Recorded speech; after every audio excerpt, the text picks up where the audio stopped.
The clatter of dishes and the low murmur of conversations filled the worn interior of Millie's diner, a small-town refuge where time seemed to slow beneath the faded wallpaper and the hum of the neon sign outside. Martha adjusted her apron, wiping her hands on the fabric with the practiced motion of someone who had spent decades balancing trays and listening more than speaking. She was a familiar figure here, quiet, steady, a woman whose presence was as much a part of the diner as the cracked vinyl booths or the chipped coffee mugs stacked behind the counter.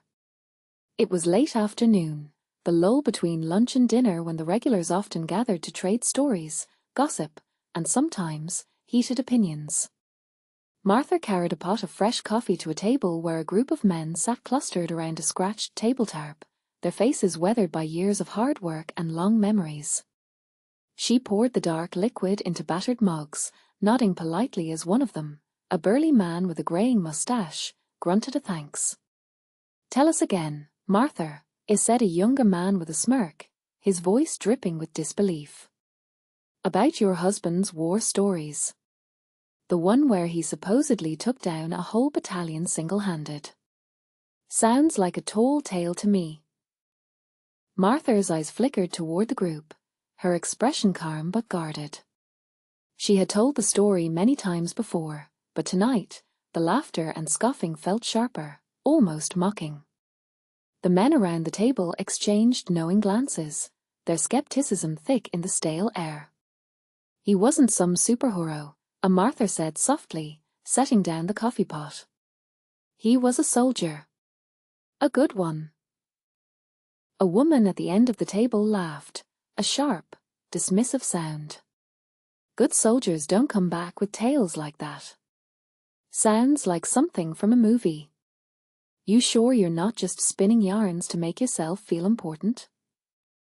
The words stung, but Martha swallowed the knot rising in her throat. She looked down at the emblem embroidered on her apron, a simple eagle clutching arrows and an olive branch, faded from years of washing. It was the only token she kept from her husband's service, a quiet reminder of a life that had once been intertwined with valor and sacrifice. From the corner of the diner, a man watched the scene unfold with a steady gaze. Colonel James Harlan, retired but still imposing in his demeanor, sat alone nursing a cup of black coffee. His presence was unassuming, yet there was a weight to his silence that commanded attention. The crowd's derision did not escape him. He had seen doubt and disbelief before, often cloaked in the arrogance of those who had never known war's true cost. The laughter around Martha grew louder, the mockery spilling over as another patron joined in. What's next? That he was some secret agent with a license to kill? Give me a break. Martha's hands clenched briefly at her sides, but she held herself upright. The years of bearing loss had carved resilience into her bones.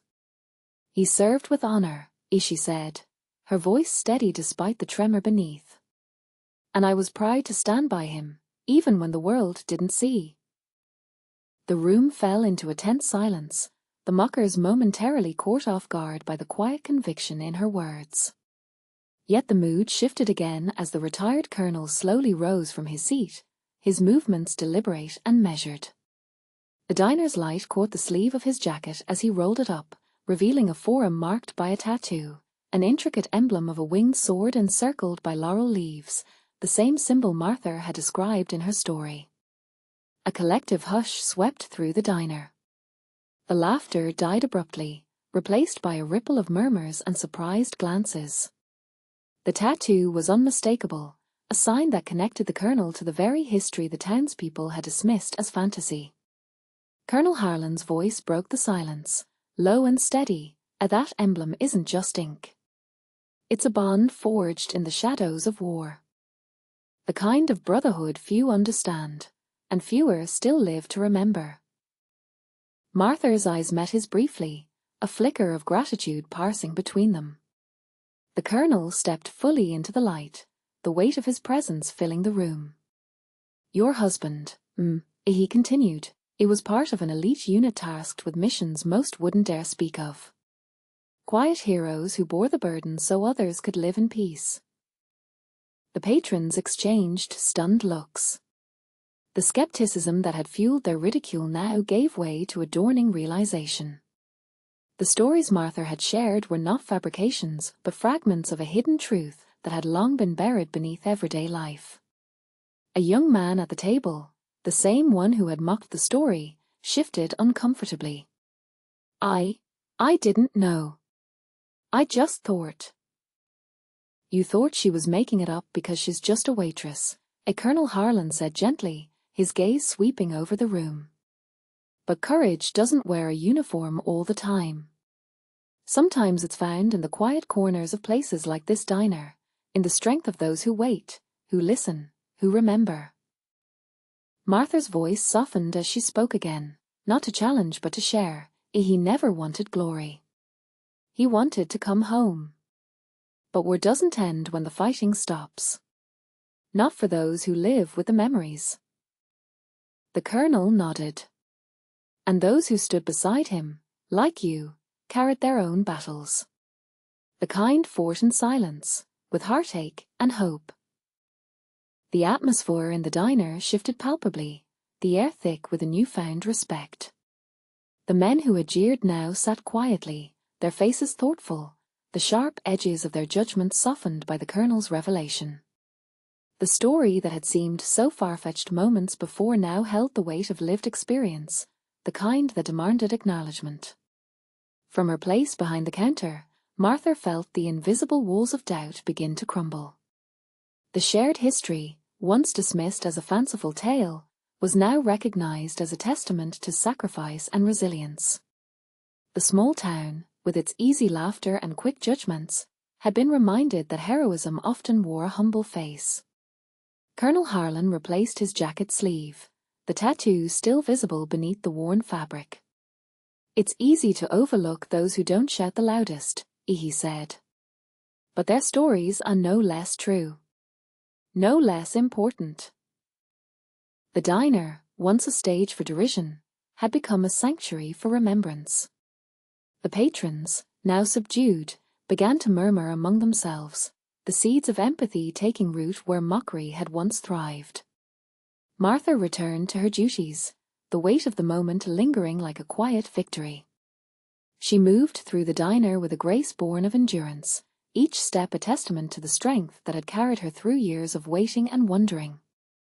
Outside, the fading light cast long shadows across the town, as if the day itself paused to honor the unspoken veiler within these four walls. The story was no longer just hers to tell, it belonged to them all now, a reminder that beneath the surface of ordinary lives lay legacies waiting to be seen, heard, and respected. Colonel James Harlan's presence lingered like a steady pulse in the quiet diner, his eyes scanning the room as the murmurs of disbelief had given way to contemplative silence. The faded insignia on his forearm caught the muted afternoon light, a symbol heavy with meaning, its intricate details telling a story that few in the town were ready to hear but all needed to understand. He cleared his throat, drawing the attention back to himself and Martha, who stood near the counter, her hands folded tightly as if bracing against the weight of memories long buried. You deserve to know the truth behind that tattoo, Harlan began, his voice calm but resolute. It's not just a mark of service, it's a bond forged in the crucible of war, a silent oath among brothers and sisters who faced impossible odds together. The townsfolk leaned in, their previous skepticism replaced by a guarded curiosity. The younger man who had mocked Martha's story earlier sat forward, his expression unreadable but attentive. The colonel's gaze swept across the faces, settling briefly on Martha before continuing. Your husband was part of an elite unit, one that operated in the shadows, behind enemy lines. Their missions were perilous, often unacknowledged by the world they fought to protect. Few knew of their existence, and even fewer understood the sacrifices they made. He paused, letting the gravity of his words sink in. Martha's voice was barely above a whisper when she spoke again. He never talked much about it. After the war, he wanted to leave it all behind, the fear, the loss. But there were nights I could see it in his eyes, the pain no one else could see. Colonel Harlan nodded solemnly. That pain is the invisible cost of war. The unit your husband belonged to was tasked with covert operations, rescue missions, sabotage, intelligence gathering. Dangerous work that required silence and sacrifice. They wore no medals, received no parades. Their victories were shadows in the fog of conflict. The room grew still, the weight of the colonel's testimony settling over the diners like a heavy fog. The woman who had laughed earlier now sat with her hands folded, her gaze lowered in quiet reflection.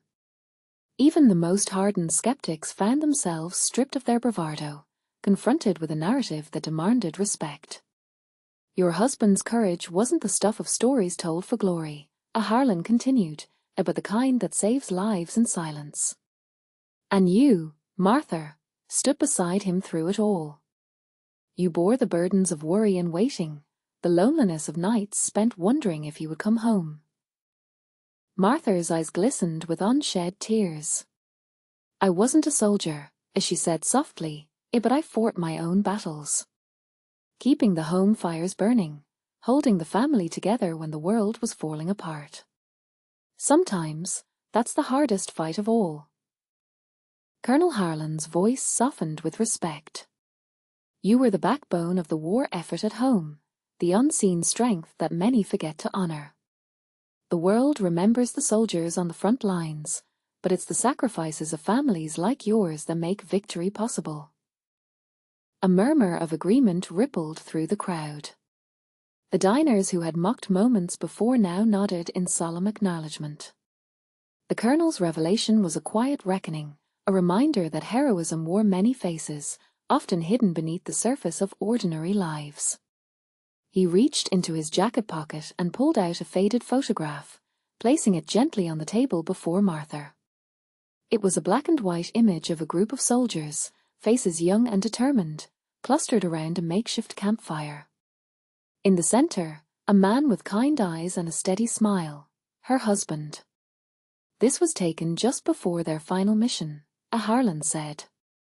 They never spoke much of it, but it was a turning point. Your husband's unit uncovered a mole within their ranks, someone who betrayed them to the enemy. The cost was high, and the fallout lasted long after the war ended. Martha traced a finger over the photograph, a mixture of pride and sorrow etched into her features. He never told me about the mole, as she murmured. I only knew that things changed after that. He became quiet, distant. The mission shattered them, Harlan agreed. And after it, many chose silence over pain. Your husband disappearing into the shadows was a way to protect the people he loved and to seek justice on his own terms. The colonel's story wove a tapestry of loyalty, loss, and unspoken truths. The diners listened, their previous judgments dissolving under the weight of history and sacrifice. The narrative that had seemed so distant and unreal was now a living memory, etched into the collective conscience of the small town. A man at the back of the room, older and weathered, spoke quietly. I never knew about any of this. We all thought the war was over and done with. But it seems some battles never end. Colonel Harlan's eyes met his, filled with the solemn wisdom of a man who had seen too much. That's right. The war leaves its scars in places no one can see.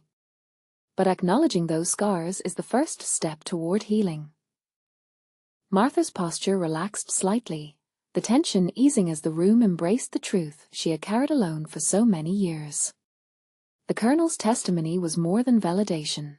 It was a bridge between past and present, a chance for the community to honor the sacrifices that had shaped their lives. The younger man, who had been skeptical at the start, nodded slowly. I didn't realize how much you and your husband went through. I'm sorry for doubting you. Martha offered a small, gracious smile. Thank you. It's not about being believed. It's about remembering. Colonel Harlan stepped back, allowing the moment to settle. Remembering is how we honor those who came before us. It's how we learn from their courage and carry their legacy forward. The diner, once filled with scoffs and disbelief, now hummed with a quiet reverence. Conversation softened, and eyes that had once mocked now held a newfound respect. The story Martha shared, once dismissed as fanciful, had become a testament to unseen bravery and the strength found in steadfast silence. Martha returned behind the counter, her movements measured but lighter, as if a weight had been lifted. The Colonel remained seated, his presence a silent guardian of the truth he had unveiled. Outside, the sun dipped lower, casting long shadows through the windows, the fading light echoing the solemnity that had settled within the room. In that small diner, amid the clatter of dishes and the low conversations of everyday life, a deeper understanding had taken root. The legacy of a forgotten war, the sacrifices of an elite unit, and the quiet strength of a woman who stood unwavering in the face of doubt, all had been woven together into a story that demanded to be remembered. And as the evening drew near, the community began to see beyond the surface of simple lives, recognizing the profound courage hidden within the quietest of places. The air in Millie's diner had shifted in the days since Colonel Harlan's revelation, settling into a quiet reverence that threaded through conversations and lingered in the eyes of those who had once mocked. Martha moved among the tables with a newfound dignity, her every gesture a subtle assertion of the respect she had earned, not just for the memory of her husband, but for the resilience she embodied. That morning, the townsfolk had gathered in small clusters, voices subdued yet eager to share the weight of what they had learned. The walls of the diner, once witnesses to disbelief and derision, now held the echoes of whispered apologies and tentative acknowledgments. The transformation was palpable, as if the very fabric of the community had been rewoven by the threads of understanding and empathy. Colonel Harlan sat near the window, nursing his coffee, his gaze distant yet anchored in the present. Martha approached him cautiously, the hesitance of old wounds softened by the passage of time and the courage it took to face them anew. "Colonel," she began, her voice steady but touched with emotion, "the town wants to do something, to honor those like my husband and the others who were forgotten." He looked up, a faint smile breaking the stoic lines of his face. "I'm glad to hear that, Martha. It's time their sacrifices were remembered, not just in stories, but in ceremonies that bind generations." Together, they discussed plans for a memorial event, a gathering that would bring together veterans, families, and townspeople to pay tribute to the silent heroes whose deeds had shaped their history. The Colonel offered his connections, promising to reach out to former comrades and military officials who could help give the event the recognition it deserved. Word spread quickly, and the diner became a hub of activity and planning. Flyers were posted on bulletin boards, invitations sent to neighboring towns, and a committee formed to organize the memorial. The townspeople, once skeptical, now took pride in the effort, their attitudes transformed by the stories they had heard and the truths they had come to accept. On the day of the memorial, Millie's diner stood as a symbol of the community's journey, from dismissal to reverence. The town square was adorned with flags and banners, the air thick with anticipation and quiet solemnity. Veterans in worn uniforms mingled with families clutching photographs and mementos, their faces etched with the lines of time and memory. Martha stood beside Colonel Harlan, her eyes scanning the crowd, searching for familiar faces and new allies united by a common purpose. The mayor stepped forward, his voice carrying across the assembled gathering. "Today, we honor those who fought in the shadows, whose names may not be in history books but whose courage saved lives and secured our future," he declared. "We remember the sacrifices of families who bore the unseen burdens of war, and we pledge to carry their legacy forward." As the ceremony unfolded, stories were shared, tales of bravery, loss, and unwavering loyalty. The crowd listened, rapt and respectful, absorbing the weight of experiences that transcended generations. Children, wide-eyed and silent, witnessed the power of remembrance, their young minds touched by the gravity of sacrifice. Martha stepped forward when her husband's name was called, laying a wreath at the base of the newly erected monument, a simple stone etched with names, symbols, and a dedication to the forgotten heroes. Her hand trembled slightly, but her expression was resolute, a quiet testament to the years of endurance and love that had carried her through the darkest times. Colonel Harlan placed a steadying hand on her shoulder. "They see you now, Martha," he said softly. "Not just as a waitress or a widow, but as part of this story, part of this history." The crowd erupted in applause, not the raucous cheers of celebration but the deep, heartfelt clapping of respect and gratitude. The atmosphere was charged with a collective understanding, a shared commitment to honor what had been hidden for too long. In the days that followed, Millie's Diner became more than a place to eat. It became a gathering point for veterans and families seeking connection and solace. Martha found herself at the center of a network that stretched beyond the town, linking those who had known sacrifice and those who wished to remember. Conversations shifted from disbelief to dialogue, from judgment to empathy. The community embraced the lessons learned, that heroism could be quiet and unassuming, that strength often lay in the shadows, and that every story, no matter how simple it seemed, held profound truths. The memorial event inspired local schools to incorporate lessons about the war and the unsung heroes into their curriculum. Veterans volunteered to share their experiences, and Martha was invited to speak about the courage it took to stand beside those who served.